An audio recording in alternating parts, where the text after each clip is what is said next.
तो हेलो दोस्तों, तो आप लोगों का स्वागत है मेरे YouTube चैनल विद्या के मंदिर में। तो आज हम लोग जो DLED जो पेपर है ना, डीएलएड का जो पेपर है उसको हम लोग सॉल्व करेंगे। इससे पहले मैंने ऑलरेडी हिंदी इंग्लिश का वीडियो बना चुका हूँ। आप लोगों का रीजनिंग सामान्य योग्यता इस पर भी वीडियो बना चुका हूँ। फिर उसके बाद मैंने जनरल नॉलेज पर भी वीडियो बना चुका हूँ। तो अब जो वीडियो बना रहा हूँ वो शिक्षण अभिरुचि पर बना रहा हूँ, तो वीडियो को पूरा देखिएगा।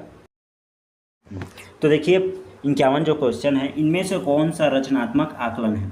पाठ में दिए गए नवीन शब्दावलियों की व्याख्या करना, पाठ में दिए गए प्रश्नों को बच्चों से हल करवाना, बच्चों को पाठ में दिए गए चित्र बनाने को कहना, या चौथा बच्चों को क्रियाकलाप करवाना और अवलोकन दर्ज करवाना। तो देखिए इसका जो है 51 का आपका सी हो जाएगा आंसर, तीसरा और चौथा। तो इसमें क्या है, आप लोगों का तीसरा और चौथा सही है, तो इनमें का ऑप्शन नंबर डी हो जाएगा सही, मतलब सॉरी दूसरा और तीसरा सही है, तो ऑप्शन नंबर डी।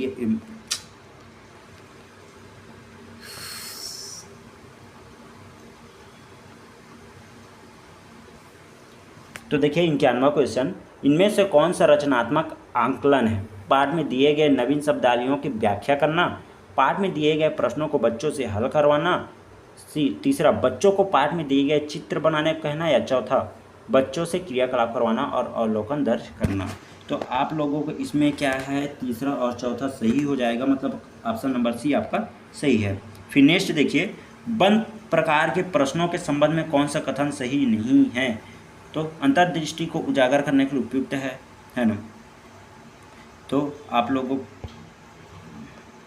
तो इसमें क्या है देखिए ना, जो है आप लोगों का इसमें अंतर्दृष्टि को उजागर करना सही नहीं है।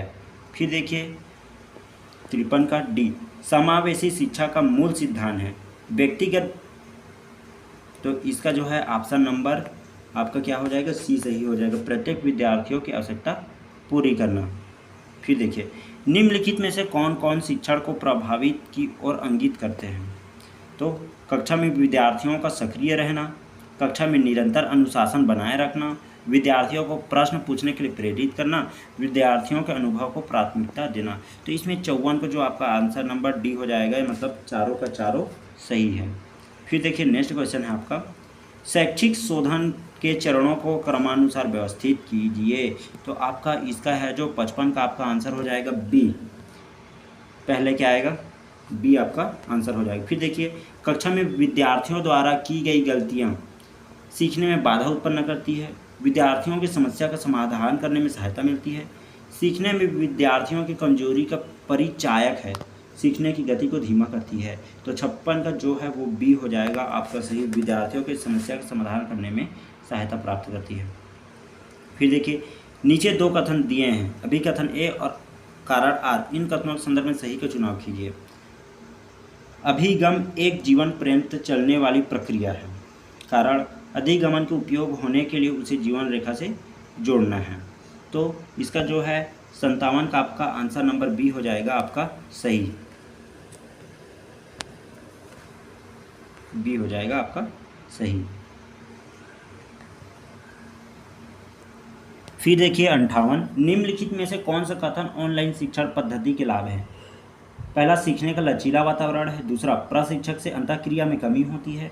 सीखने के कार्यक्रम में लचीलापन आता है। या चौथा, संप्रेषण कौशल में कमी। तो नीचे दिए गए उत्तरों में सही विकल्प का चुनाव कीजिए। तो 58 का जो है आपका आंसर नंबर केवल ए और केवल 2 सही है। फिर देखिए नीचे दो कथन दिए हैं, अभिकथन ए और कारण आर, इन कथनों के संदर्भ में सही उत्तर का चुनाव कीजिए। शिक्षकों को कक्षा में रचनात्मक आकलन का उपयोग करना चाहिए, जिससे वे विद्यार्थियों की प्रगति का निरंतर अवलोकन कर सके। कारण, केवल रचनात्मक आकलन से विद्यार्थी के विकास के विभिन्न क्षेत्रों की प्रगति के बारे में सूचनाएं एकत्र नहीं की जा सकती। तो 59 का जो है आपका आंसर नंबर बी हो जाएगा आपका सही।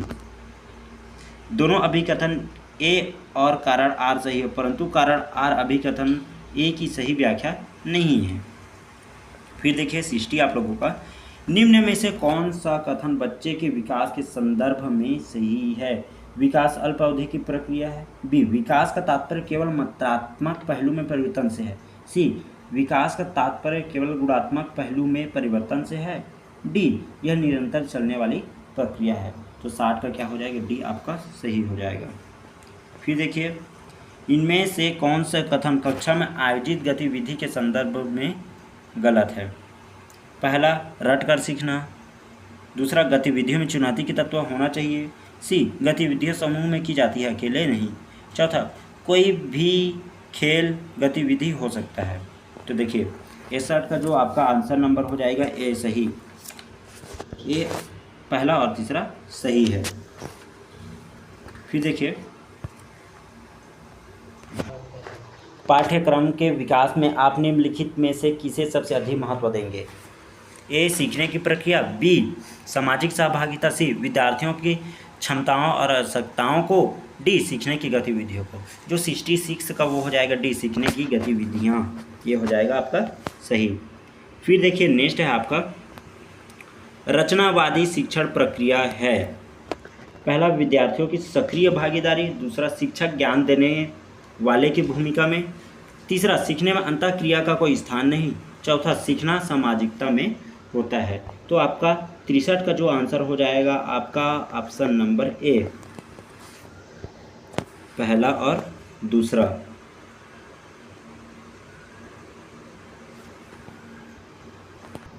फिर आपका 64 है, जीन पियाजे के संज्ञात्मक विकास सिद्धांत की विभिन्न अवस्थाओं को क्रमानुसार व्यवस्थित कीजिए।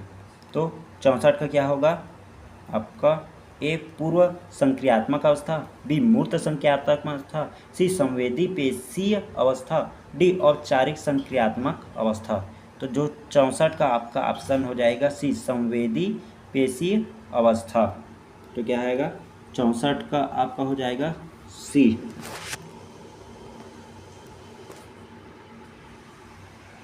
फिर देखिए क्वेश्चन नंबर 65, निम्नलिखित को सम्मिलित कीजिए। तो कौन किससे सम्मिलित है इसको देखना है ना। तो देखिए पहला का क्या होगा, चौथा हो जाएगा आदर्शवाद का सिद्धांत, प्लेटो हो जाएगा, है ना। फिर दूसरा का प्रयोजनवाद का ये होगा, पहला हो जाएगा जॉन डीवी। फिर प्रगतिवाद का हो जाएगा क्या है, तीसरा का प्रगतिवाद का सिद्धांत रूसो ने दिया था, और यथार्थवाद का जो है उसको जॉन लॉक ने दिया था। तो ये कौन से किससे मेल खा रहा है, तो ऑप्शन नंबर डी से मेल खा रहा है। तो ऑप्शन नंबर डी सही हो जाएगा। देखिए फिर 66, निम्नलिखित सुमेलित कीजिए। तो इसका जो है आपका 66 का जो आपका आंसर हो जाएगा ऑप्शन नंबर बी, इसका हो जाएगा बी हो जाएगा सही। फिर देखिए नेक्स्ट है आपका, इनमें से कौन सा कारक विद्यार्थियों के सही व्यवहार को बढ़ावा देने के लिए सबसे अधिक उचित है। तो इसका जो 67 का जो ऑप्शन होगा उस ऑप्शन को देख लेते हैं, पुरस्कार। बी, दंड। सी, सरल भाषा का प्रयोग। डी, प्रशंसा। तो 67 का जो है ऑप्शन नंबर ए हो जाएगा पुरस्कार। फिर देखिए एक्शन रिसर्च यानी क्रियात्मक अनुसंधान के विभिन्न पदों के क्रमानुसार व्यवस्थित कीजिए। ए, परिकल्पना बनाना। बी, समस्या को परिभाषित करना। सी, साक्ष्य प्राप्त करना। डी, परिकल्पनाओं का परीक्षण करना। ई, सामान्यीकरण। तो इसका जो 68 का आपका आंसर होगा, इसको अभी इसको मैं कितना भी ढूंढा मेरे को भी नहीं मिला। तो ये अब व्यापम का जब आंसर की जब होगा ना, जब जारी होगा उस टाइम इसका पता चल गया। यदि आप लोगों को लगता है कि इनमें से कौन सा सही हो सकता है तो इसको क्या है कमेंट कीजिएगा। 68 का कौन सा है उसको कमेंट कर देना। फिर देखिए 69, निम्नलिखित में से कौन सा कथन व्यक्ति के विकास की प्रक्रिया के बारे में सही है ना। तो पहला, विकास अल्पावधि की प्रक्रिया है। दूसरा, यह केवल व्यक्ति की अनुवांशिकता से प्रभावित है। तीसरा, यह निरंतर चलने वाली प्रक्रिया है। चौथा, विकास केवल वातावरणीय कारकों द्वारा निर्धारित होती है। तो 69 का जो है ऑप्शन नंबर आपका सी हो जाएगा सही, केवल तीसरा आपका सही है, मतलब निरंतर चलने वाली प्रक्रिया है।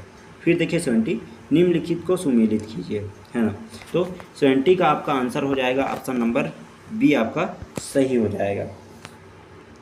फिर देखिए नेक्स्ट है आपका, यह पाठ योजना लेखन प्रणाली को व्यवस्थित कीजिए। ए, पूर्व ज्ञान। बी, अधिगमन के उद्देश्य। सी, पुनरावृत्ति। डी, विषय वस्तु की प्रक्रिया। ई, गृह कार्य। तो आपका इसका जो आंसर हो जाएगा 71 का आपका आंसर है ऑप्शन नंबर सी। फिर देखिए 72, नीचे दिए गए दो कथन हैं। कथन, शिक्षा एक सामाजिक आवश्यकता है, ये भी सही है। कथन 2, शिक्षा के बिना कोई भी समाज स्थिरता और निरंतर प्राप्त नहीं कर सकता। कहने का मतलब 72 का जो है दोनों ही कथन सही है ना। 72 का दोनों ही कथन सही है, तो ऑप्शन नंबर बी हो जाएगा आपका सही, दोनों कथन सत्य है। फिर देखिए 73 का आपका देखिए क्वेश्चन पढ़ लेते हैं।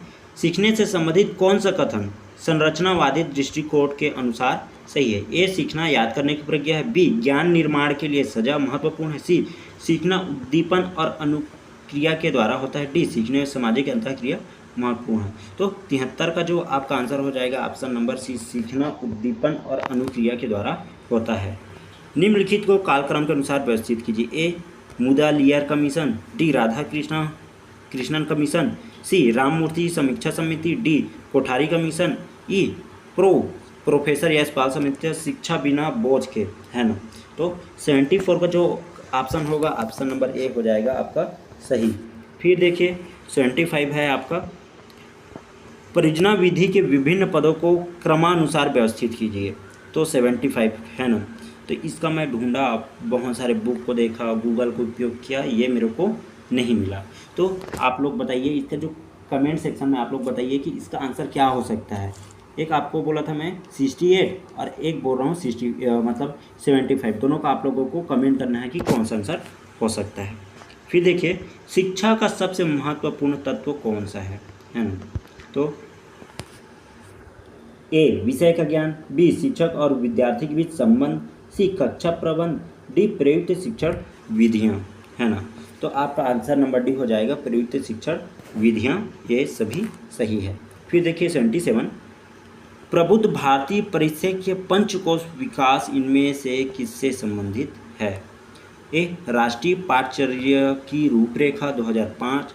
बी, राष्ट्रीय पाठचर्या की रूपरेखा 2000। सी, राष्ट्रीय शिक्षा नीति 1984। डी, राष्ट्रीय पाठचर्या की रूपरेखा फाउंडेशनल स्टेज 2022। तो 77 का जो है आपका आंसर नंबर ए, राष्ट्रीय पाठचर्या की रूपरेखा 2005।